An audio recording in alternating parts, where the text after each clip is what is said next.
Hallo, heute zeige ich euch mein Messer, Taschenmesser. Hier ist die Klinge und zeige euch, wie man damit schneiden kann. Sie ist da stark gezackt und vorne ist einfach nur ein gerader Schnitt möglich.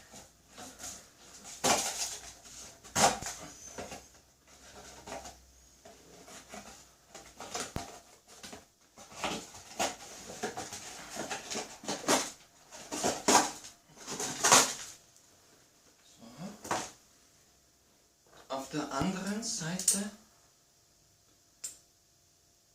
habe ich hier ein Teppichmesser, das man wechseln kann.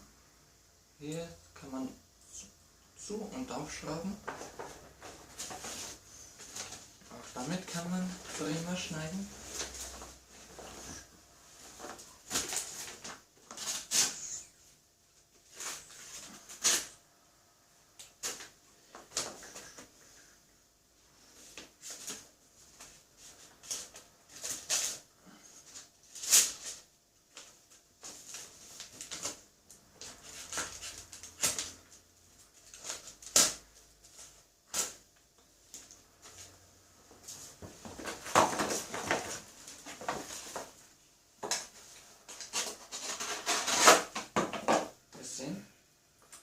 Mal sehen, ob ich das mit dieser Klinge auch so hinbekommen würde.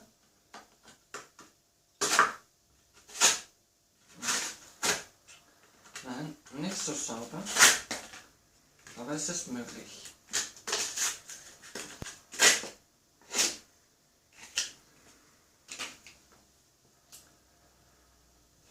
Und das war mein Taschenmesser.